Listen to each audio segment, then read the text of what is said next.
simple. If you want to double your business, you just have to double your leads, right? If your funnel says 100 companies, I convert 10% of them to meetings, and then, that's 100 companies to 10 demos or appointments, and then I convert 10% of those to sales. Okay, now I know 100 companies I prospect, 10 demos, 1 sale. I've got my funnel. If you want to double your results, just double the amount of leads. So that math is very simple. You could sign up for Seamless, LinkedIn, leverage these tools to find all the leads that you need to scale your SMB. Like in the US, we've got 22 to 25 million, at small, medium business companies. They're a little bit bigger than where you're at, but they're all in the same. They're new, they're hungry, they're trying to grow, they're trying to provide for their families. You're very, very welcome to the ScaleX Insider Podcast. Absolutely delighted and thrilled to have you on the show today. Hey, thanks so much. We really appreciate it, and grateful to be here today. Brilliant. Well, look, I'm really looking forward to the conversation. Our vision is to inspire, connect, and enable millions of ambitious leaders of small and medium-sized enterprises to scale with purpose. I open the show with this question to all of our guests. Brandon, what does scaling with purpose mean to you? Scaling with purpose to me means being all in, doing whatever it takes to help your employees, customers, followers achieve their greatest potential.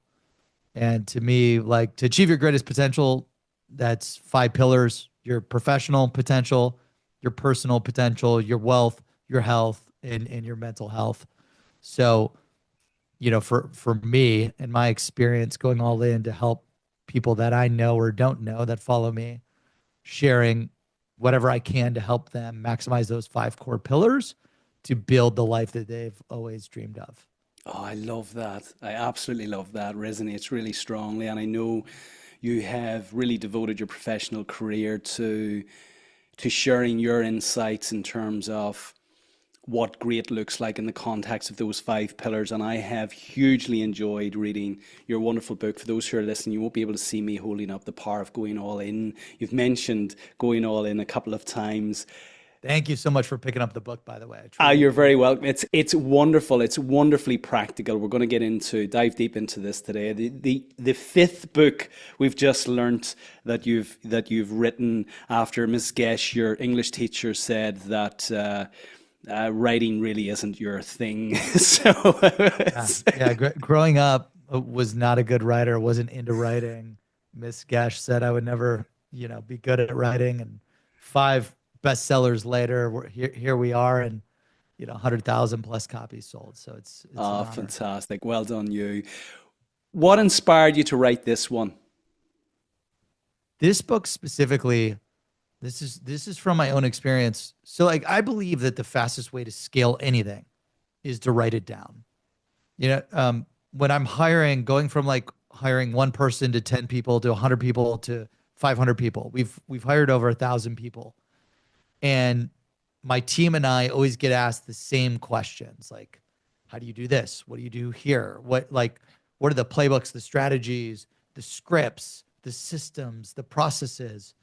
And after a while, after you keep answering the same questions over and over again, you're like, well, I should just write it all down, create a playbook that they can leverage. So when I was building my company, Seamless.AI, we started, and in the first year went from 0 to millions in sales. And we went from 1 employee to 10 employees to 30 employees to 50 employees within, 1 year. And it was insanely fast. And then the next year, we grew at 300%, 100%. So we just went from 1 to 30 to now we're at 300 employees, insanely fast. My biggest problem was we were promoting so much from within. I love companies and entrepreneurs and people that believe that the people that you bet on and that you hire can and will be successful and can do the things that you need them to do, and you could develop them. A lot of venture capitalists and private equity groups, when they make an investment, because we've raised nearly 100 million now, they will be like, oh, your VP of X, who you've hired and who's taken your company this far, will not be good enough to get to the next stage. And I just intuitively don't believe that. And one of the ways that I wanted to guarantee our team's success was, I'm going to write a book on all the principles that I believe for successful management. And these principles helped us win number one best places to work, like top LinkedIn startups 3 years in a row out of 50 companies out of the 25 million companies that they had to evaluate. And then number one culture, number one remote culture, all these awards are based on these little principles and belief systems that me and my wife, Danielle, who's our chief operating officer, that my head of revenue, our head of customer success, our head of marketing, our head of operations, all of our leaders, like we believed in these different leadership principles, going all in, doing whatever it takes, being positive, being tenacious, all of these things. There's, over 50 to 100 in the book, The Power of Going All In. And I wrote that so that I could take someone who's maybe 21 years old, graduating from an SDR role that's now going to need to manage 10 to 20 SDRs, or an AE who maybe is 25, first management role, and is now going to have to manage 5 to 10 to 20 salespeople, or maybe someone in operations is now getting into operations and they got to manage their first 3 people, 5 people, whatever. I wanted every single person that manages anyone to be able to read The Power of Going All In and know, like, these are the expectations and these are our beliefs. And I need you to go all in and do whatever it takes to exude them and practice them with your team. Because if you do that, historically, like, the best results are how you've historically performed. So we're like, okay, these principles that we've documented in the book from us building our own Seamless.AI, our own AI sales software company, have helped us win all these awards and rank, in the top rankings for employee retention and employee recruiting. If that is true, follow them, execute them, and then we'll keep adding to them. So that was really it, like an easy, repeatable, scalable, predictable way to train, coach, manage, and inspire the next generation of the workforce. For us, it's Seamless. And then because everyone loved it here, we decided to publish it and get it out into the world. Yeah, I love that. And thank you for doing that.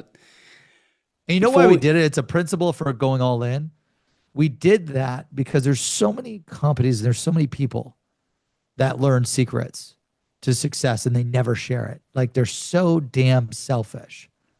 Like, the whole point about being a great leader, an all-in leader, is like, when you learn the secret to success, teach it to other people, give it to other people, help other people master it, learn it, leverage it. That stemmed from when I was growing up as a poor kid in Cleveland. All I wanted to do was be successful. And I'd ask my family members who were successful. They wouldn't tell me anything. I'd ask my friends' dads who were super successful, driving the Mercedes and the Lexus. Hey, how do I become successful? They would never tell you. And it's like, why are all these successful people keeping all of these secrets to success a secret? We're going to, no matter what, like, growing up, we're going to share it with everyone, everything that we learn that could help other people.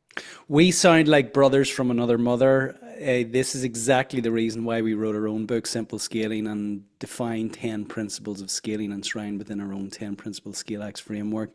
And the reason why, after scaling and retiring from a business that became number one globally, I discovered that actually less than 1% of small and medium-sized enterprises ever achieve scale. So what you're doing, ensuring the principles, the beliefs, the traits and characteristics of great leaders who achieve scale, is actually serving those small and medium-sized enterprises, of which there's 400 million globally. They contribute a huge amount to our society. In the UK alone, there are 5.6 million small to medium-sized enterprises. They're contributing 2.3 trillion pounds worth of revenue to the UK economy. But 58% of that revenue is coming from actually only 28,000 small and medium-sized enterprises who are achieving scale. So for you to actually write the playbook to achieve scale is serving not only those leaders and the organizations in which they serve, but the communities, society, and economies as a whole. I want to come to something. We've mentioned going all in.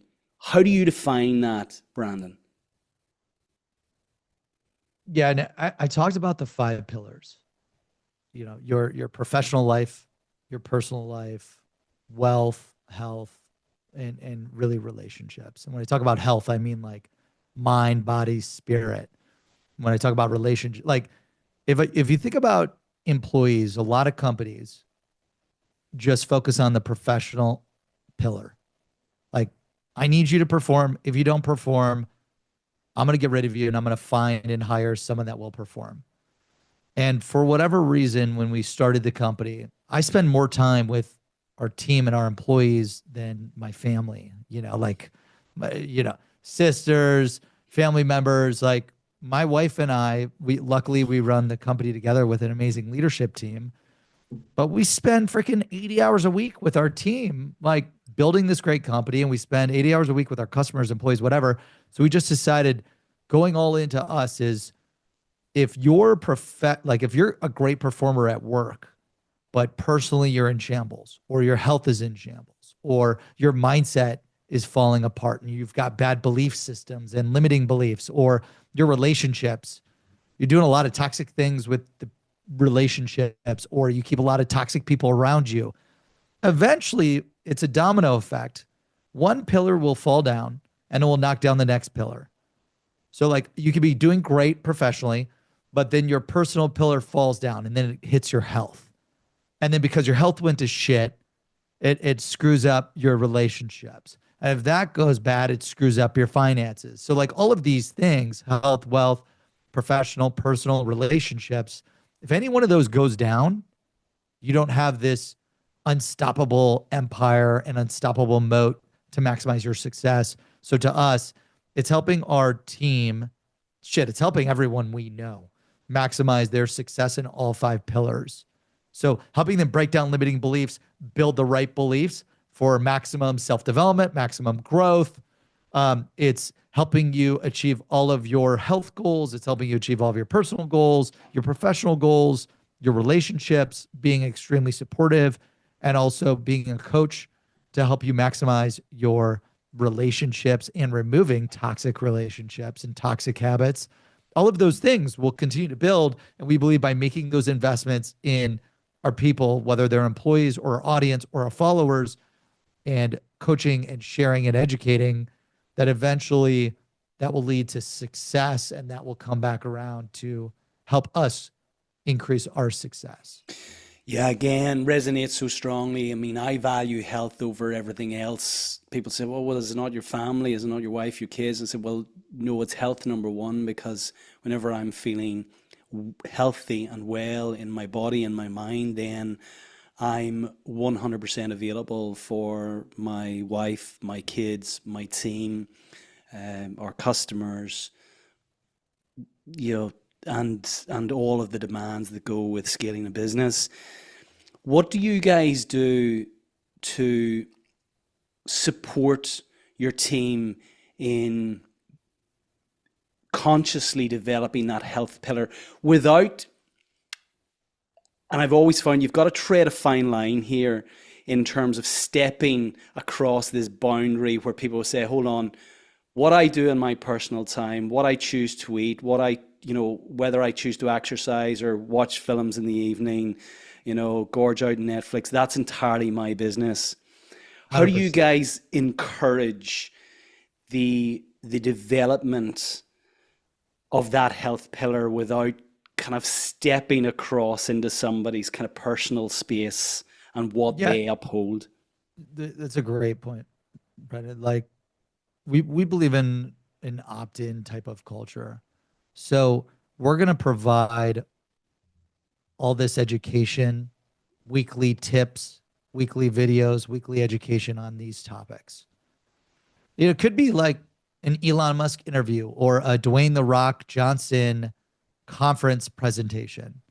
And they're talking about, how did Dwayne go from this poor kid, in Miami to, one of the most successful celebrities of all time, right? So we take education from stuff that we know, and we put together tips, like whether it's written or audio. We put together education, like we buy courses and distribute them. We invest in different programs and masterminds and distribute them. And then we keep it opt-in. So like, this month, our amazing culture and HR team, they launched a Move month. So we invested in this app, and the goal is, like, let's get everyone moving as much as possible for the month of September, or I think like it's September and October. It's 45 days. And, we got to pay out of pocket for the app, and then it connects to everyone's iPhones, Androids, Apple Watches, whatever. And then you've got leaderboards. And then we invested thousands of dollars in prizes that we could give. And, we have a Slack channel where we're talking, everyone's looking at the leaderboards, we're posting about it. So the goal is to get people to walk or work out or move. However anyone wants to move, it tracks those steps and athletic activities. And then we're just like motivating and inspiring each other. Everyone's trying to beat me, and it's not very hard to do. I thought like walking over 10,000 steps a day was a big deal until I joined this move competition internally. And now I'm getting smoked by my customer education manager, Victoria, my other customer education manager, Cruz, Phil, my designer, Hannah Oxenford, our recruiter. Like, these guys are putting up tens of thousands of steps a day. It's crazy. But we keep it opt-in. Hey, we're going to do this thing. Anyone that wants to opt in can opt into the program. And then we participate, we do it, and we push people to have a great time with the program. So we do a lot of things, keeping it opt-in, Slack channels, and then these different masterminds. And then we keep all that education organized in a database for any given topic. Rob, have we just lost Brandon?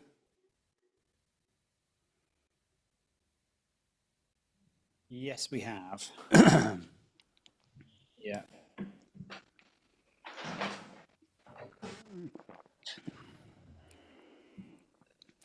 This is the third time now this has happened in like a matter of months, isn't it?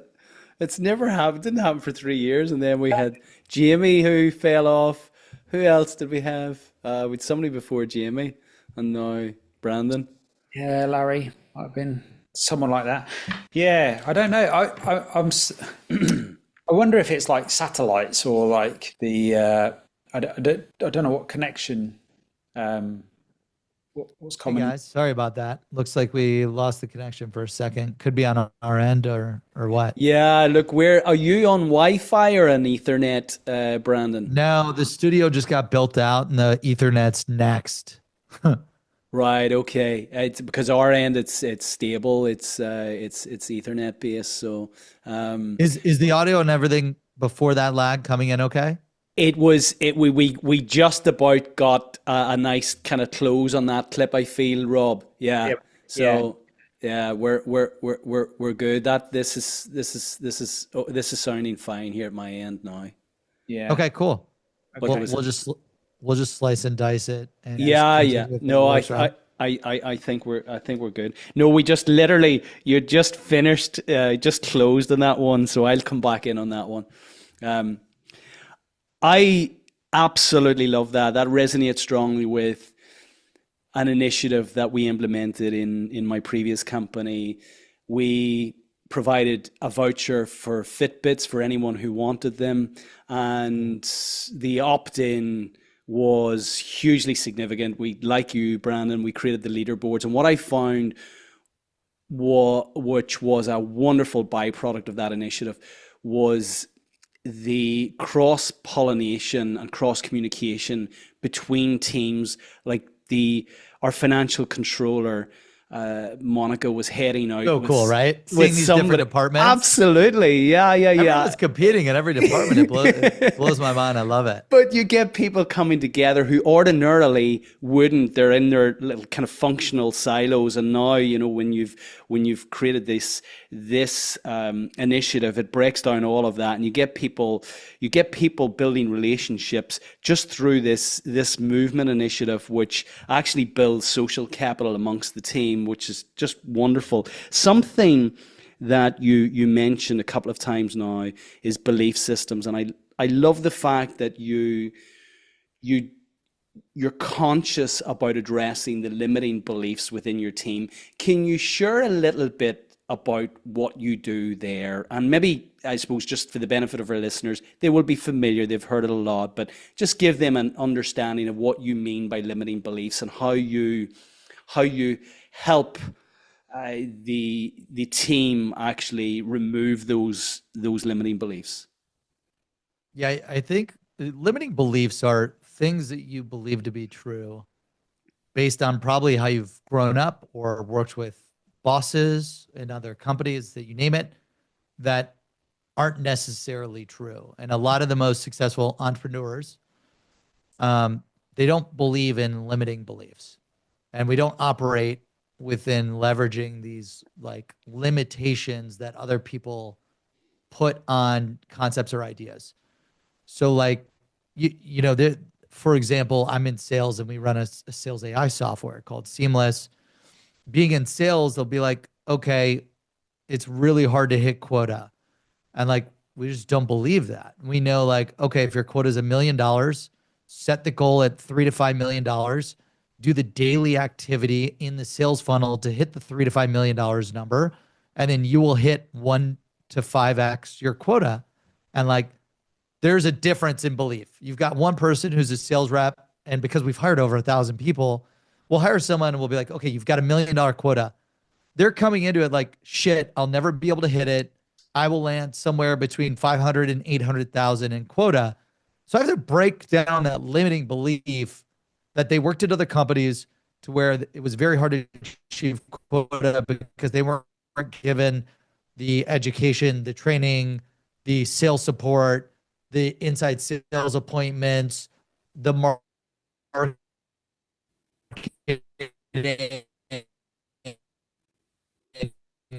the great product, you name it. Like, I got to break down those limiting beliefs and say, look, we've got all of these 700K. You're going to, so it's like breaking these things down.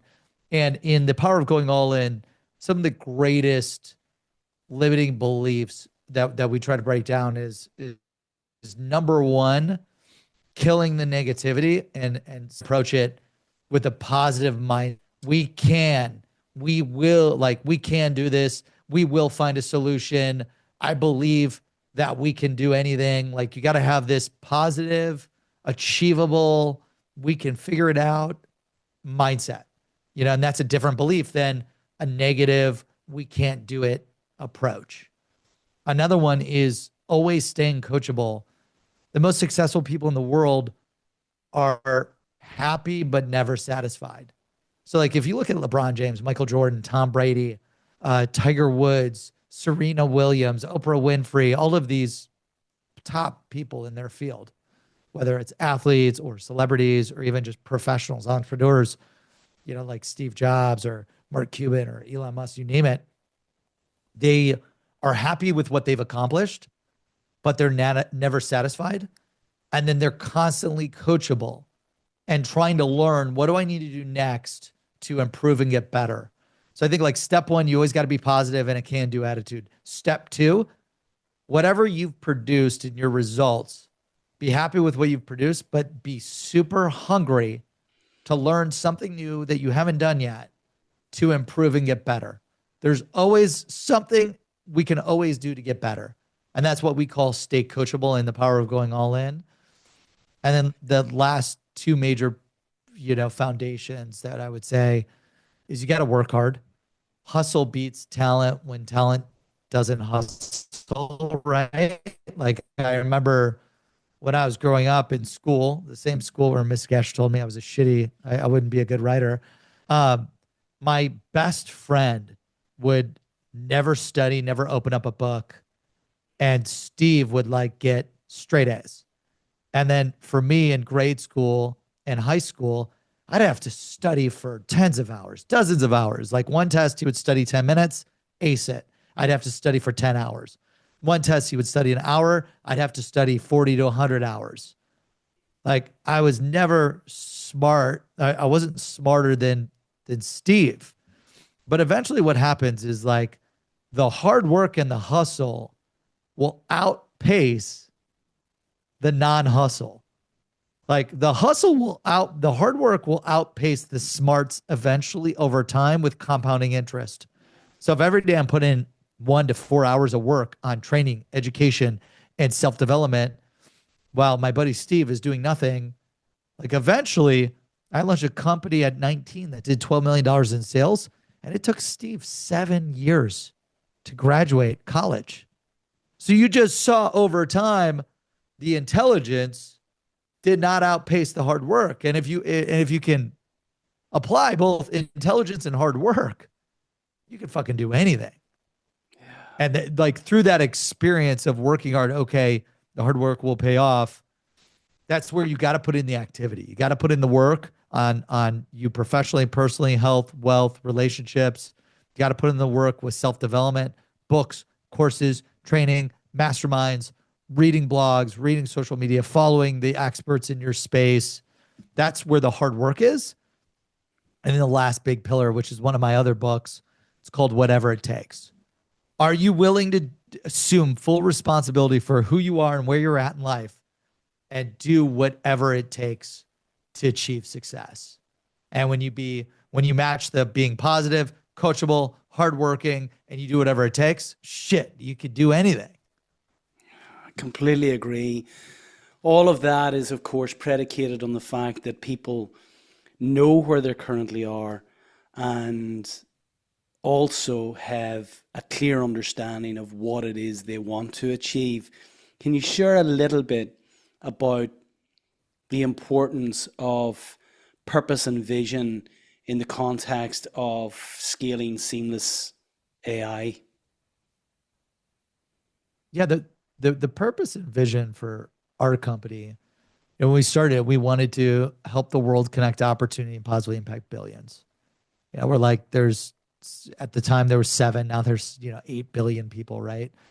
And the goal is, how can we help every professional connect to their next opportunity, whether that's their next deal for their company, their next sale, their next game-changing team recruit, to join their company.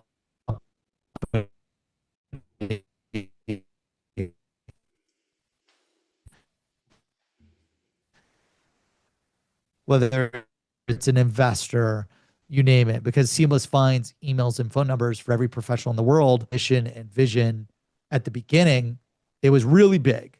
And then, okay, what do we need to do on the micro level to do that, right? In sales, in marketing, in product, in operations, and all of these things to make that goal a reality.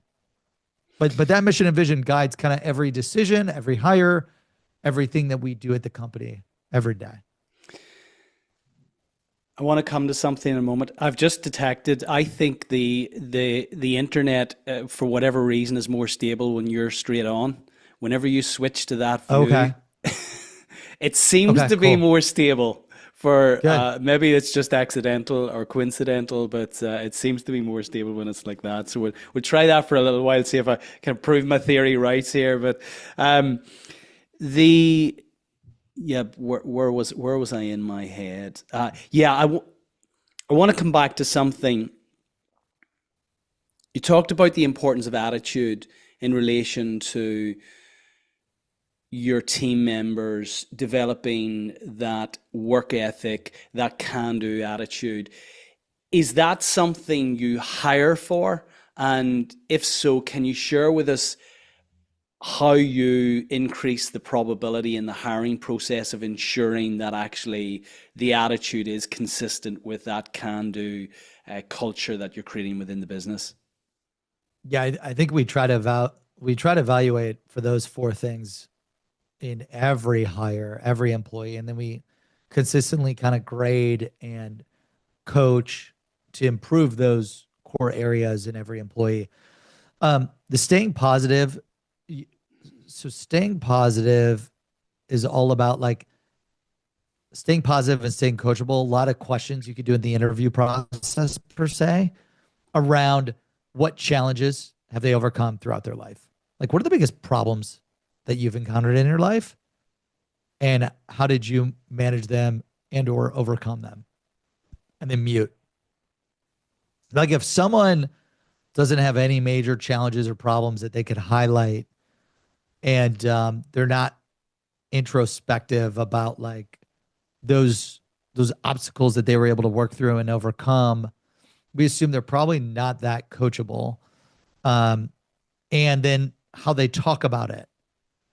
oh, it was because of ScaleX that I wasn't successful. My manager was a bad manager. Like you could figure out positivity and extreme ownership through asking that type of question. What are the biggest problems that you've encountered and how'd you overcome them? And what'd you do about them? How'd you overcome them? How'd you solve them? You could see, okay, like, are they coachable? How'd they work through that? How'd they change from that challenge and opportunity? How do they talk about everyone involved in that deal? That shows you that. And then historical accomplishments. Like, what are your historical accomplishments and how did you make them a reality? That will show you a lot of the hard work and doing whatever it takes. So it's only a few open-ended questions, and you could pretty much get a good feel. Are they positive, coachable, hardworking, do whatever it takes, and will they go all in with you and the team to serve your customers, your employees, and your audience? Those open-ended questions, and then we'll also do some, like, I don't know if you call it role playing. We'll do some role playing and things like that where we'll actually like go through a scenario based question, provide feedback, and then have them run it again. The people that could like listen to the coaching and apply it, like you could tell that they're tenacious, they're adaptable, they're willing to do whatever it takes. So when they listen, adapt, and apply literally in seconds to when we're asking them to go through it again, we see if they applied it, and you can learn through that way as well. I think everyone should try to come up with like, what are the principles that we believe in for a company to maximize our success? What are the questions that we can ask that are open-ended that could gauge, do these potential new hires or new recruits exude and resemble those principles? Yeah. And that's kind of how we went through it. We went through like 100 questions. You go from 100 to 50, 50 to 25, 25 to 10, 10 to 5, and you've got it. Yeah, I love that. Coachable is something that you've mentioned quite a few times now, and coaching and being coachable is something you reference a lot in your book. What framework do you use, or share with our listeners what that coaching interaction looks like between the leaders in the business and the team? Do you use a particular framework? What frequency do you use when you're coaching people? What does that feedback loop look like? Can you share a little bit of insight into that process? Yeah. Well, we're coaching every day, one to many or one to one. Every day, our departments are running different trainings and coaching, whether it's via video, audio, or text, dropped to the group on Slack or whatever, or in a one-to-one session, or in a group training. Like today, our sales team for the AEs had a training on, like, it was end of quarter yesterday. All of your prospects who you met with, follow up with all of the prospects who you met with from the last quarter that didn't close, and work to get them closed and signed up on the platform. Go through your pipeline, clean up your pipeline, because a dirty pipeline will hinder your results in Q4.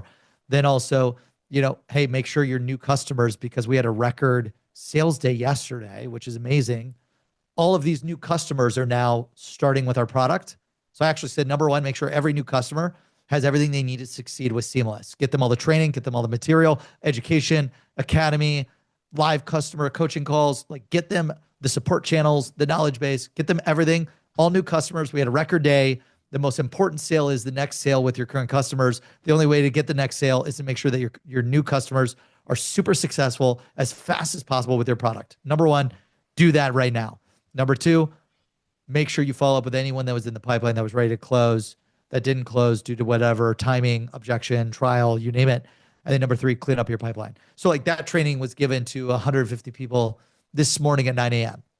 Then there'll be other trainings that we drop in every department daily and weekly.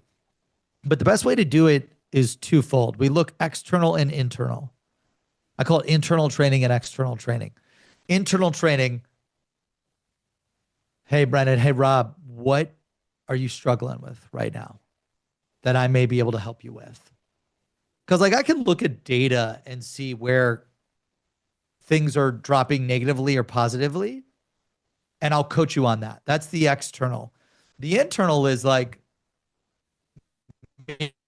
maybe your house just got flooded because Hurricane Helena that just came through the US and the Gulf wiped out Florida, North Carolina, South Carolina, Atlanta, like $120 billion in damage, or probably more than that.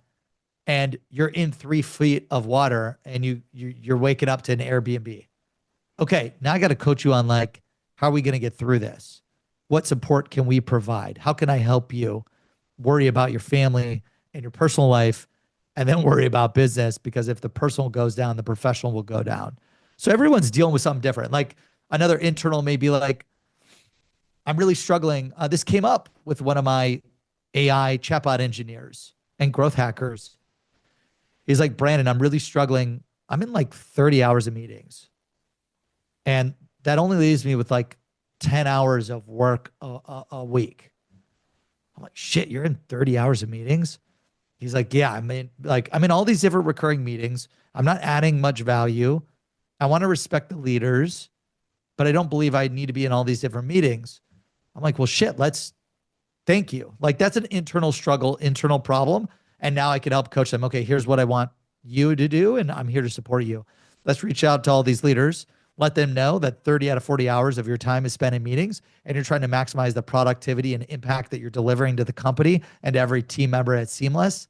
So you're going to remove yourself from the meeting. And if there's anything important that they need from you, to let you know, and then you provide it to them, and you're happy to show up to any future meeting, but you're going to opt out from all of these recurring meetings that are taking up 4 to 6 hours of your calendar every single day. Boom. Now we just remove that struggle and that challenge. So that's an internal challenge. The external challenge is looking at all the data and seeing the results based on the data. What's trending down? Okay, I could coach you up to fix that. And then what's trending up, I could coach you to maximize you to increase the gains on the trends moving up. So internal challenges, like internal coaching, external coaching. I like to combine both. Yeah, I really, really like that. So there's been a lot of value so far. I just want to recap what I've heard in the context of scaling Seamless AI, and given your expertise and everything you know about scaling businesses. You hire very well. You hire for attitude across those 4 characteristics. Let's say attitudinal characteristics. You have a culture which is very much a coaching culture, and one where people are coachable because you're hiring for coachable people. It's one of those kind of attitudinal characteristics. You're very clear in supporting people and the organization across not just what we're trying to do as a business, but across 5 pillars, which is actually looking at the human beyond that, supporting you're supporting the person that's ultimately helping build the business. You're building the people, which are in turn building the business. Something that seems incredible in terms of the stat that I shared with you right at the start, Brandon. Like less than 0.5% of small to medium-sized enterprises are actually achieving scale. Given the fact that you've had lots of conversations with people, it inspired you to write the playbooks. In your opinion, why are small to medium-sized enterprises, why are more small to medium-sized enterprises not achieving scale? I would say I'm a little biased, right? And this is all my own perspective from my own experiences, starting companies, working for companies, scaling my own companies, or scaling companies like IBM and Google. And why I built our software Seamless is like the reason companies don't scale is because they don't know how to acquire and retain new customers. And I believe the number one reason you don't acquire and retain customers is because you don't have the sales leads to be successful. And that's what Seamless provides you with, the ability to connect with any professional and get their emails and phone numbers so that you've got all the leads you need to succeed, to grow your business, connect opportunity, turn prospects into high-paying customers. So I believe like the funnel is one major portion of it. The other one is, is assuming full responsibility. I would study the coaches of these like championship sports teams. And when, these are coaches that like have Shaquille O'Neal, Kobe Bryant, the Lakers, or coach for, Michael Jordan's Chicago Bulls, and they would lose a game, or even LeBron James in Cleveland. Shit, in Cleveland and Miami. I'm from Ohio and I'm from Cleveland, so I love talking about LeBron. The coaches, when they lost a big game, maybe it's in the playoffs, maybe it's the championship, maybe it's the Super Bowl, they would get on stage and blame themselves. I could have done better coaching our team to perform better on offense. We could have run better plays on defense to stop the rush game. I could have done this. I could have done that. Like the top coaches in the world always assumed full responsibility, extreme ownership at the top. And then that trickled down to the players. LeBron James is always saying like, I could have done better here. I could have done better here. All the credit goes to the team. All the failure is because of me. They take credit for the failure and they give credit to everyone else for the wins. And I think for scaling, you need to have extreme ownership of why you're not scaling, and then do whatever it takes to find what you need to learn or do, or hire experts to help you solve that gap that's slowing you down from scaling. So I believe it starts at the top. And then once you have that extreme ownership, the extreme ownership will force you to figure out what are all the gaps and the blockers in scaling.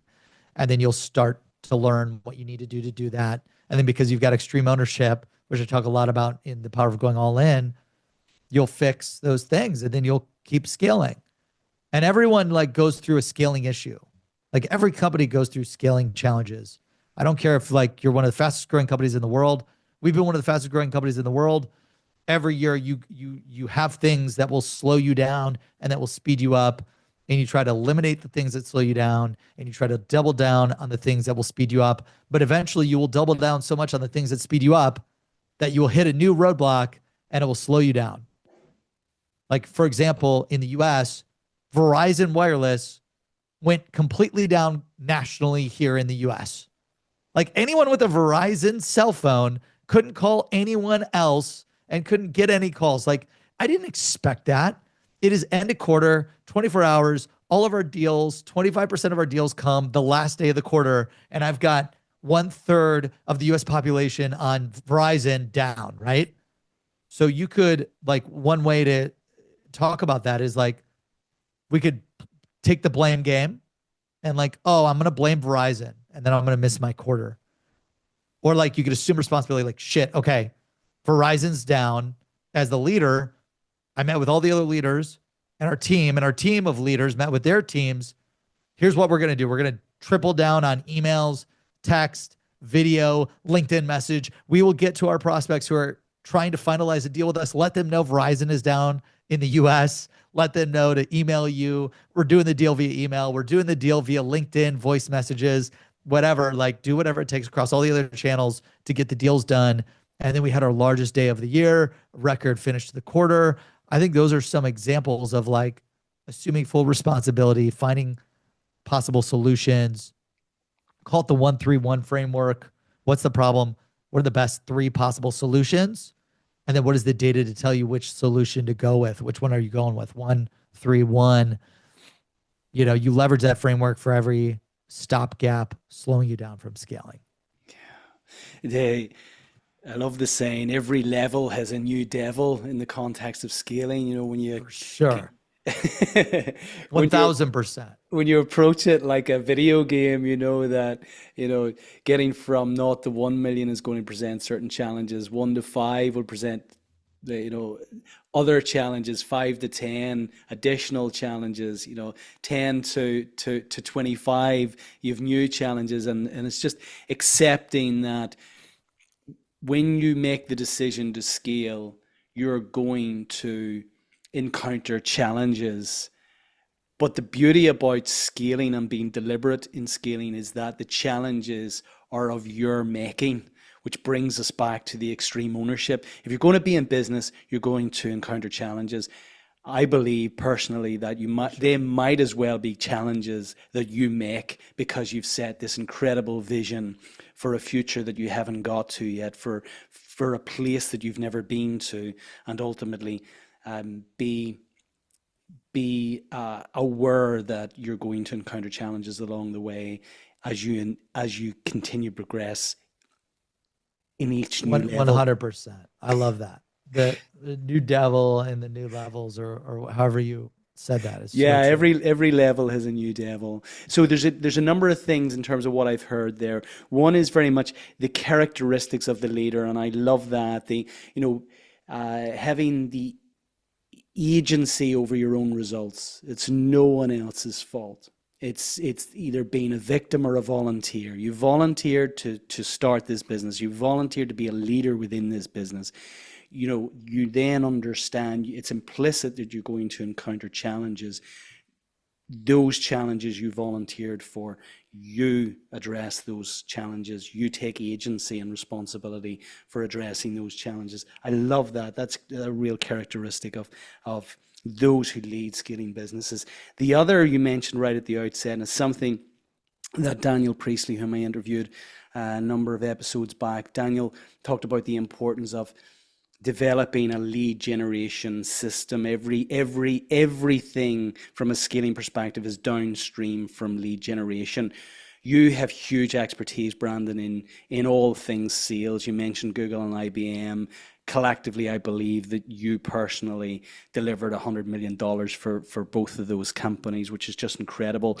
What are the, beyond people kind of engaging with Seamless.AI and getting it to build a funnel for them, what are the fundamentals of attracting and converting sales? Because ultimately this is the lifeblood of every scaling SME. So what should our listeners be aware of? What boxes do they need to tick in the context of attracting and converting? Yeah, I would say, it's very simple. It's very simple. If you want to double your business, you just have to double your leads, right? If your funnel says 100 companies, I convert 10% of them to meetings, and then, that's 100 companies to 10 demos or appointments, and then I convert 10% of those to sales. Okay, now I know 100 companies I prospect, 10 demos, 1 sale. I've got my funnel. If you want to double your results, just double the amount of leads. So that math is very simple, and you could sign up for Seamless, LinkedIn, leverage these tools to find all the leads that you need to scale your SMB. Like in the US, we've got 22 to 25 million, at small, medium business companies. They're a little bit bigger than where you're at, but they're all in the same. They're new, they're hungry, they're trying to grow, they're trying to provide for their families. I believe the list will make you rich. It's all in, how many leads do you have? How many do you go after? And then also to maximize your conversion rates when you're going after these leads, it's all about picking the right niche. The riches are in the niches is what I like to say. Pick the right ideal customer persona. What are the characteristics of the best companies and contacts that could buy from you or that you can help? What are the characteristics of the contacts and companies that you can serve and maximize their results the most, and then become obsessed with them, and you build your lead list for those people. And then once you know that ideal customer profile or persona, start building your lists. And if you want to double your business, just double your leads and go after it. So I think identifying your niche, identifying your ideal customer persona, building the list, and then building that sales system and customer service system to find, connect, and close those leads. Before we move into our close, it would be remiss of me, when I have an expert on all things AI in front of me who is scaling their business by enabling others to use AI for their benefit in terms of scaling their own businesses. How can SMEs, SMBs leverage AI currently? Because there's a lot of noise about AI out there. It's kind of, it's a noisy place. So practically, what AI tools, you know, one, two, three tools would you say that every SME business should be leveraging right now in relation to enabling them to scale their business? Yeah, I would say two areas of focus: sales and customer success, and employee education. So three areas. Number one, sales. Use AI like Seamless AI to find all the leads. Use AI to help fill in your CRM. Use AI to help, you know, automate your writing or your research to the people that you need to sell to grow your business, right? And this is like Seamless AI, ChatGPT, LinkedIn's doing a lot of AI, Microsoft's doing a lot of AI. Leverage these tools to increase your go-to-market results, your sales and marketing results. You could use it for ads, you could use it for cold call scripts, email scripts, account research, contact research. My favorite three tools are LinkedIn, Seamless, ChatGPT. You leverage those three, you can do anything, right? And then on the customer service side, like finding and acquiring customers is step one, and then growing and maximizing the results of your customers is step two. So we're all in on leveraging AI to automate customer success and customer support. Like we'll always need customer success managers and people to manage all of our customers. We've got 1 million users, tens of thousands of customers. Like you will need people to manage those accounts. But the simple tier one questions: how do I log in? How do I reset my password? How do I add a team member to my account? Like we've gone through tens of thousands of these questions. They're all repeats. So I recommend writing the answer to these repetitive questions and then getting on an AI customer support tool that could help you automate via chatbot, via email, via phone support. And that's where I think AI will really be helpful. Automating a lot of the research and the personalization and sales and the lead gen, and then automating the customer service and support to provide the information that a customer needs to be successful when they need it. Then you can provide 24/7 sales and support, which will infinitely scale your company. You'll always need people. Like I don't believe AI will ever replace workers and employees and humans. I believe that it will help augment their intelligence and their output. And I believe it will help work for them when we need to sleep and relax. Yeah. And provide a better instant on-demand experience for customers. You mentioned LinkedIn. I just think it's a wonderful platform for all businesses who have a desire to scale. I think there's 1 billion users on LinkedIn now. There is huge potential for everyone listening to generate new leads from their content on LinkedIn, from the value that they're providing in LinkedIn. What are you guys doing specifically to exploit the platform, which is LinkedIn, in terms of generating more leads? Yeah, I think we're big on just kind of like what we're doing here, right? Sharing our expertise to help you maximize your success professionally, personally, health, wealth, relationships. And we do a lot of education and training to our employees every single day with why it's important to build your personal brand. Like we invest in tons of courses, training, and daily coaching sessions and content to help all of our employees maximize their personal brand on LinkedIn. And some people may look at that like, oh, they're going to build their personal brand and then leave. Like, well, I believe like, what if they built their personal brand and they stayed and then they helped get themselves and our company out to millions of people? And if I've got 300 employees and each one is getting in front of 1 million people, boom, now we're in front of hundreds of millions of people a day. So, we provide like what to write about. We provide prompts every day. Here's what you can write about today. We provide different social selling trainings and clips and educational material every day to help people get better at writing and posting on LinkedIn, building their personal brand, designs, you name it. So I think that that's how we're leveraging LinkedIn, sharing our expertise to help our audience maximize their success, and going all in on first our employee base to do that. And then, my assistant Annie, me, our social media team, we're very like intentional about always trying to respond to people that get back to us. I'm always commenting back. It's me or Annie, typically always commenting back, and we're watching any comments that come through and responding with sincerity and our expertise to help them. And I think when you're posting to help your audience be successful and then you're commenting back because you actually give a damn, that's how you can leverage LinkedIn to its fullest potential. You're a busy guy. Are you writing your own content? Are you on the keyboard there, for social media platforms, including LinkedIn? Because the other challenge here is we could literally spend an entire working day on LinkedIn.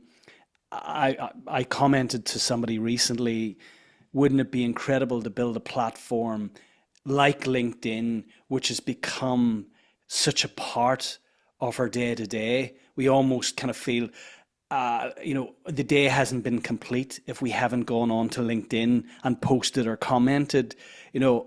Behind this, LinkedIn have created this incredible platform that's now embedded in our workday.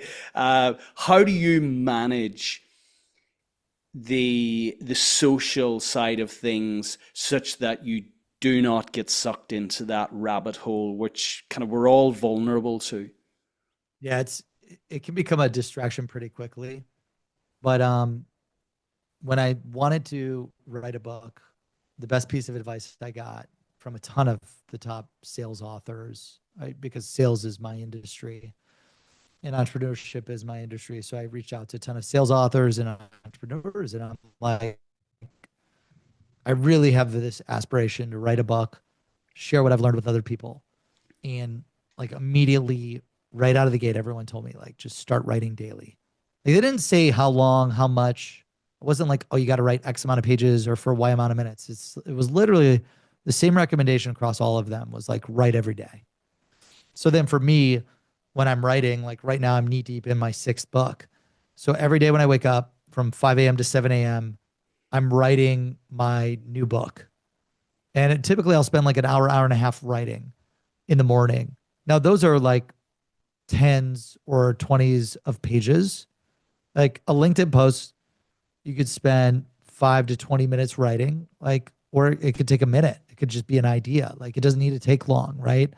So I recommend, there's a lot of coaches that tell me I should batch my writing, batch my social media recording, like spend 4 hours a day, once a week, do it all then. But like, I've got different inspiration, different problems, different challenges, different solutions, different ideas that come to me throughout every hour of every day. So I'll either write that idea down and save it to write about later, or like when I wake up, this is what I want to write about today, and I'll write about it. And I think for LinkedIn, that's the best way to do it. Write every day and just dedicate. I don't care how much time you want to dedicate, whether it's 5, 10, 20, whatever amount of minutes, and just document your journey, share your knowledge, share your problems, your challenges, how you overcame them. Talk about things that you're dealing with, because there's a lot of other people who are dealing with the same shit that you're dealing with. And there's always someone one step behind you. And I try to talk to the person that is one step behind me so that they can move to the next step. Kind of like you had mentioned, like the next level of the game. I always try to share posts or ideas and recommendations from my experience that have worked for me, that helped me go from that level to the next level, or solve that problem to get and to move on to the next problem that I got to solve. And that's how I do it. I write it. I do it every day. Yeah, brilliant advice. Staying on the subject of advice, you have incredible experience at this stage, both on the sales side of businesses, in sales leadership, now in organizational leadership in the context of scaling Seamless AI, in building teams. Clearly, you're focused on pillars that are much more holistic than simply the professional pillar at the expense of the other pillars like health, like family relationships. Can you share with our audience 3 timeless takeaways? 3 timeless takeaways for just success in life? Or like, Anything. If you could only impart, have you kids, Brandon? not yet, no. No? Okay. My wife and I, our company has been our kids. There you go. Well, look, if you had to share a piece of advice to a nephew or niece, let's say, or one of your colleagues' kids, and they said, Brandon, you've had all of this success. Can you share with me 3 bits of advice that are going to be 100%. fundamental to me being successful in life? I think number 1, you could do anything that you believe you could do. And that's just so critical to have that type of mindset.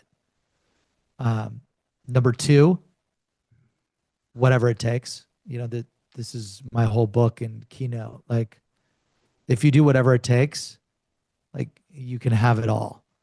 And then number 3, go all in. Like, most people, most companies fail to scale or do anything because they didn't go all in.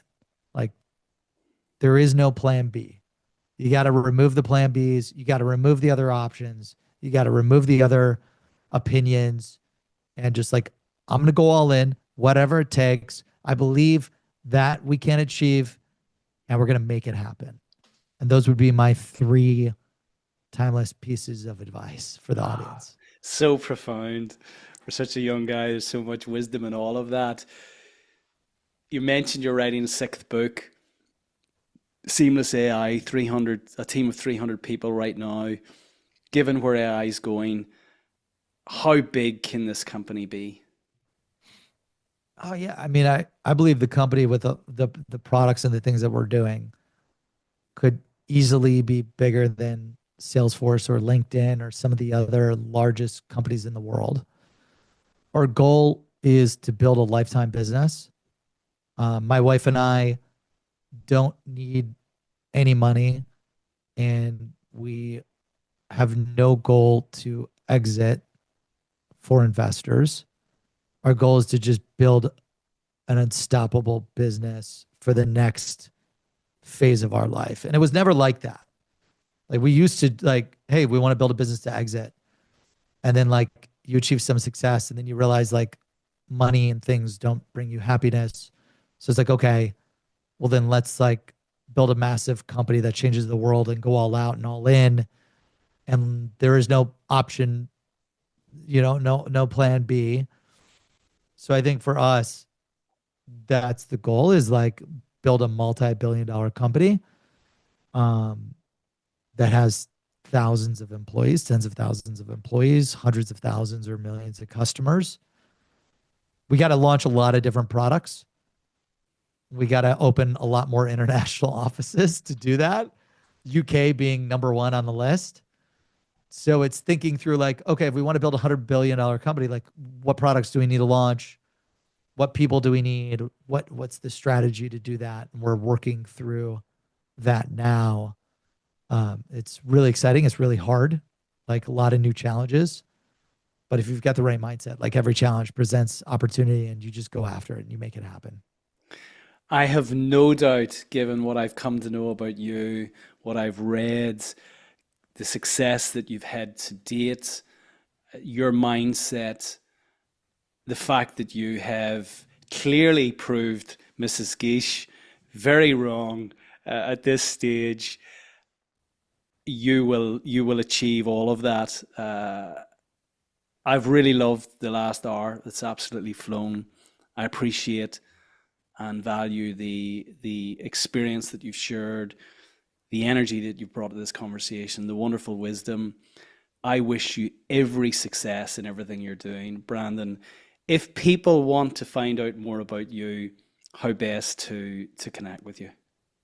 Yeah, I'd say, join my newsletter on Seamless.AI. We publish weekly strategies and tips to maximize your success. And then you'll also get a free license to Seamless when you sign up for it. And then lastly, connect with me on LinkedIn. The newsletter has a ton of resources to books, free guides, free giveaways, things like that to help you scale your business. And then LinkedIn would love to connect. I post daily about tips in entrepreneurship, sales, scaling, recruiting, venture capital, anything and everything any problems that I'm dealing with, I write about how I'm trying to overcome them or solve them, and would love to connect with you there. Oh, brilliant. Well, look, and we'll put a link to your own site, your personal site, Brandon Bornancin, on the show notes. But Brandon, once again, I wish you every success in everything you're doing. Thanks for this incredible conversation. Take care. Thanks for having me, and good luck scaling, everyone.